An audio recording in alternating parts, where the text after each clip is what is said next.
Hi Leo, welcome. So tingnan natin kung anong mensahe ang parating sa buhay mo. Ano yung mga sorpresang parating bago matapos ang Hulyo?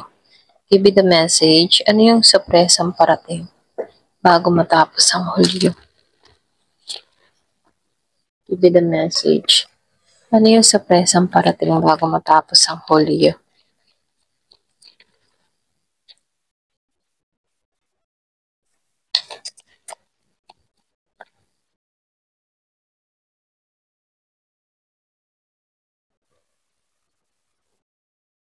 So nakikitaan ko dito, no? Yung iba sa inyo may magpaparamdam sa'yo mula sa nakaraan. Ito yung tipo ng tao na nagbigay ng chaos, betrayal sa buhay mo. Ngunit dito, no, sundin mo yung intuition mo kasi nakikitaan ko dito, malakas ang kutob pakaramdam mo. Parating tong tao na to, okay? Yung iba naman sa inyo, meron ditong parating na bago. Or pwede rin meron magme-message sa'yo, pwedeng estranghero. Or pwede rin bagong encounter lang tong tao na to, okay?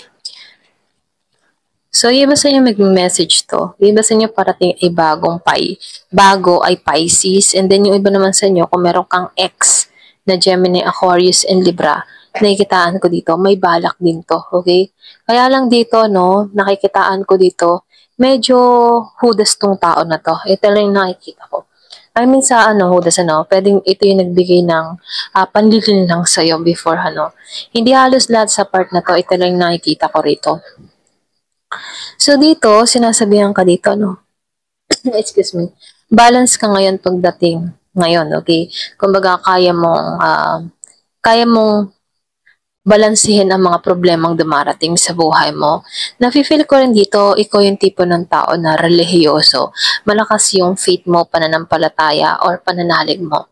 Nakikitaan ko rin dito, open yung crown chakra mo or pwede rin sabihin na sense mo kapag ang isang tao ay totoo or hindi sa'yo, okay? So, lumalabas din dito, andito ka sa moment na sinasabihan ka dito, sundin mo yung kutob mo, lalo-lalo na sa mga gagawin mong hakbang pagpapasya dito, okay? Kasi nakikitaan ko dito na malakas yung instinct mo or mga kutob-kutob mo sa panahon bago magtapos ang Hulyo. So nakikitaan ko rin dito, ikaw yung tipo ng tao na mapagmahal. So yung iba sa inyo, ang pinaka-sorpresa mangyayari din sa'yo, meron kang mga babaguhin sa sarili mo, okay? Yung iba sa inyo, meron kang uumpisan or pwede rin sabihin na bago magtapos ang Hulyo, mag-aarugain mo na yung sarili mo. Kumbaga, magsi-self-love ka, may aayusin ka sa sarili mo, or pwede rin sabihin na magpapaganda, magpapagwapo ka dito, okay? Kumbaga, nagkakaroon ka ng bagong mindset sa panahon ngayon, okay? So, meron din ako nakikitang tatrabahuhin ka. Yung iba sa inyo, pwedeng magpo-focus ka muna sa trabaho or pwede rin ito muna yung pagtutuunan mo ng pansin. Nakikitaan ko dito yung pagsisipag mo. Pwedeng yung iba sa inyo magiging busy bago magtapos ang Hulyo. Maraming trabaho ang nakalatag sa'yo, okay? So dito, lumalabas din dito, kapag mahirap na yung sitwasyon, alisan mo na to, okay? Pwedeng yung iba sa inyo meron kang mga dinadalang problema sa panahon ngayon, pero ganun pa man, bago magtapos ang Hulyo, yung iba sa inyo magpapasya ka ng talikuran na to, okay? Kumbaga, nafe-feel ko dito na magsisimula ako muli sa panibagong direksyon na kung saan sarili mo naman yung hahanapin mo dito, okay? So, nafe-feel ko dito, meron kang nararamdamang lungkot or nararanasan kabiguan or pwede rin sabihin meron taong nag-betray sa'yo dito. Pero ganun pa man, nakikitaan ko dito yung handa ka ng talikuran to, okay? Yung iba sa inyo 5 taong nasaktan ka rin, okay? Pwedeng merong tao sa buhay mo na nagbigay ng pasakit sa'yo, nagbigay ng kalungkutan sa buhay mo, okay? Kung meron kang kadiling dito na Scorpio, Cancer, or Pisces na nagbigay ng kalungkutan sa'yo, sinasabihan ka dito, ito na yung time para kumilos. Ito na yung time para hanapin mo yung sarili mo or piliin mo yung sarili mo dito, okay?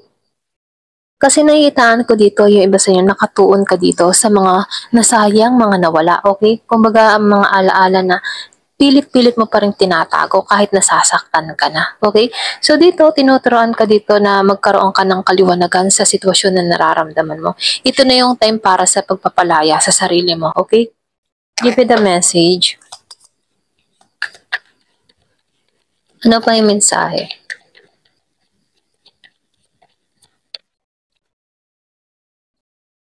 So dito, no, lumalabas dito, nakaranas ka ng hirap na sitwasyon. Yung iba sa inyo, meron kang iniindang karamdaman, sakit, or pwede rin sabihin, meron ditong nagpapabigat ng kalooban sa buhay mo. Okay? Kumbaga, merong alalahanin na nagbibigay ng ah, pagsubok sa'yo, ganyan. So dito, no, sinasabihan ka dito na tanggalan mo to, okay? Kung ano man yung mga isipin, kumbaga sinasabihan ka dito, huwag ka mag-focus sa mga negatibo, okay? Dito, sinasabihan ka rin dito, no, panatilihin laging positive kahit merong hindi nagiging maganda ngayong araw na to or sa mga nararanasan mo sa panahon ngayon, no?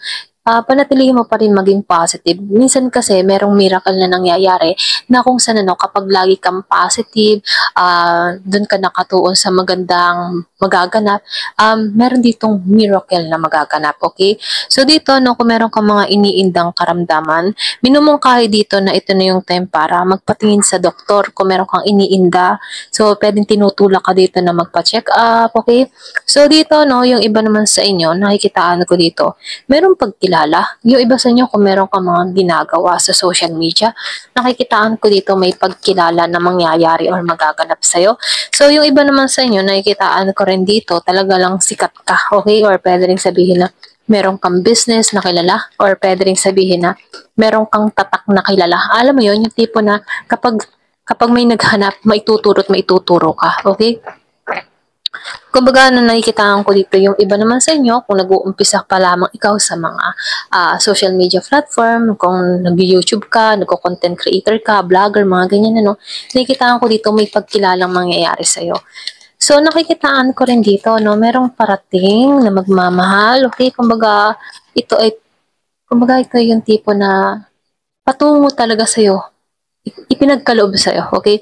So, meron nung nakitang Gemini na parating. Kumbaga dito, no, ginagabayan tong tao na to patungo sa'yo. Kaya lang meron lang ditong, konting tukso, okay? Pwede rin sabihin na meron dito na umahas, okay? Pero ganun pa man, nakikitaan ko dito yung gabay patungo sa'yo mula sa taong ito, okay?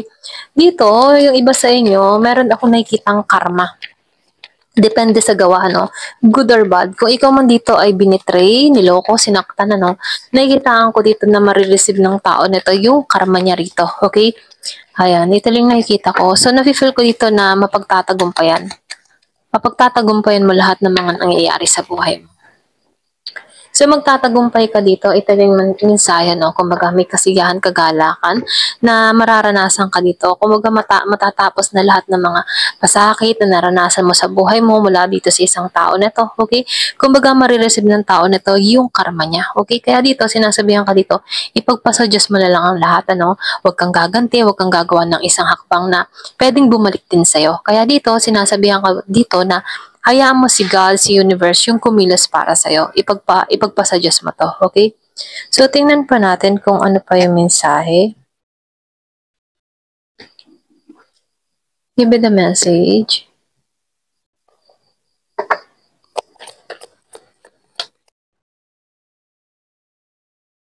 So, dito, no, do not tempted to lower your standard. Kumbaga, mayroong magbabalik eh. Kaya huwag mo nang ibaba yung standard mo, okay? Kumbaga, bago ka makarecover, ano, mula sa tao na to, huwag ka nang babalik sa pinagdaanan mo before, okay? So, meron ditong career. So, lumalabas dito, no?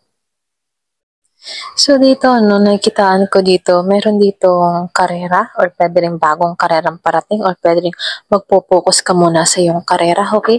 Yung iba sa inyo, nakikitaan ko dito na may pagbabago na gagawin ka, okay? Ito lang yung nakikita ko dito. Kumbaga, nakapokus ka muna sa karir mo. So, nakikitaan ko dito, no, yung iba sa inyo, binabalanse mo yung buhay mo pagdating sa nangyayari sa'yo, okay? Kung binabalance mo yung karera mo, yung trabaho mo, at nakikitaan ko dito na yung pakikisama mo sa tao, emotion mo, okay? So, nafe-feel ko dito na binabalance mo. Ayan. Pwede rin, binabalance mo yung trabaho, pag-ibig dun sa iba, okay? Kumbaga, pag-aaralan mong balansehin ito. Give me the message. So, dito, no, yung iba sa inyo magsisimula kang muli or pwede rin sabihin na mag-i-start ka muna muli sa basic, okay?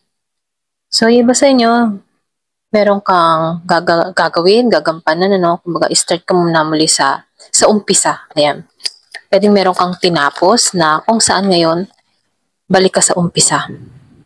So, meron akong nakikitang good fortune na parating dun sa iba, magandang kapalaran, dun ka nakatuon sa mas positibo, pwede rin meron kang mga binago sa sarili mo, pinapakawalan mo na yung mga hindi na nararapat sa'yo, okay?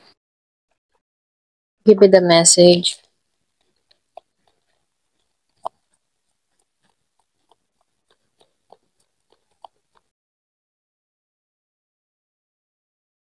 So dito, no, lumabas tong egg. So nakikitaan ko dito tagumpay. Sigurado magtatagumpay ka sa maganda mong plano dahil sa kasipagan mo. Okay, kaya dito, no, yung iba sa inyo, focus ka sa karera mo, sa trabaho mo. Gusto mo magtagumpay, gusto mo may mapatunayan, mga ganun, no. Kahit mag-uumpisa ka muli, nakikitaan ko dito na pwedeng yung mag-uumpisa ka muli, pwedeng bagong trabaho to. Pero nafe-feel ko dito, maganda yung kahihinatnan, okay? So, nakikitaan ko rin dito, no, yung iba sa inyo, meron kang problema about sa family mo or pwede rin merong konting tampuhan, argumento, ganyan. So, nakikitaan ko dito yung iba sa inyo, no, merong hindi napagkakasunduan.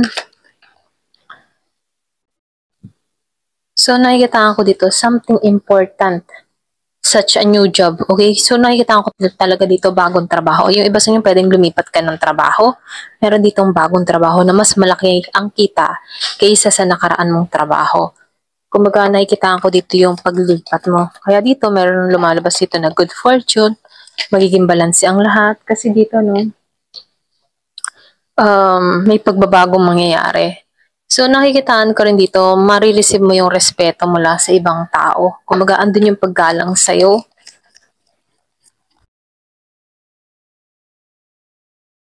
Wow.